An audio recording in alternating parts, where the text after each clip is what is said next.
I'm Joanne from Clean Eating, and today we're talking tomatoes. Now, there's so many tomatoes in your grocery store and in your markets now, it's really hard to choose, so we're going to show you a few different varieties.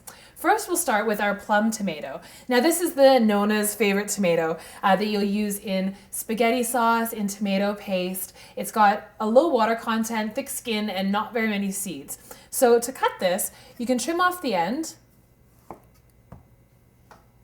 and then just trim off the sides. And you can remove the core and scoop out any of the extra seeds with a little spoon. Now, once the seeds are removed, these are perfect tomatoes for any of your bruschettas or salsas. They're absolutely delicious.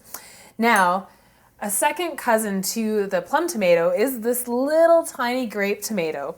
And these little guys are beautiful. They're very sweet and they have less water than their cousin, the cherry tomato. Now you can see the difference. These are pretty big cherry tomatoes, but they have a lot of water in them, which you'll notice when we cut them in half. And these little guys have a lot less. Now, these little ones are really great to serve on crudité platters, on dips, or in salads. You don't have to cut them in half because they're not going to squirt out a lot of juice when you bite into them. Next, we have Kamado tomatoes.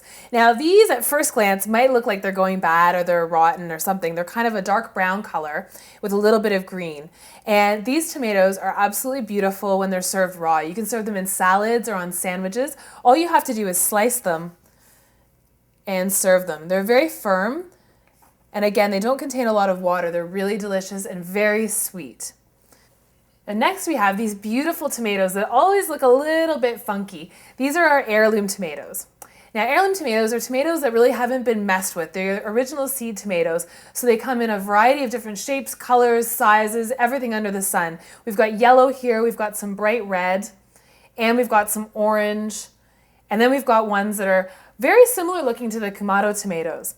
Now, these tomatoes are a little bit more expensive, so you don't want to cook with them. You're not going to make a pasta sauce out of these. All you want to do is remove the core and then slice them into sections and serve them with salad. Now, you don't want to cook these tomatoes. They've got a beautiful flavor. They're very sweet and they're absolutely delicious. So you want to use these anywhere you're going to use a raw tomato. And it's a very impressive tomato, so keep them in nice big pieces because they look absolutely beautiful. And what I like to do with them is if you've got a couple of different colors, then you can layer them together. So if I had a red one, a yellow one, and an orange, you can layer them together in your salads and they look absolutely beautiful. The most important thing with storing tomatoes is don't store them in your fridge. It'll change the texture, it'll change the flavor of your tomatoes. If you absolutely have to store them in the fridge, store them in the warmest part, which will be the butter keeper in your fridge.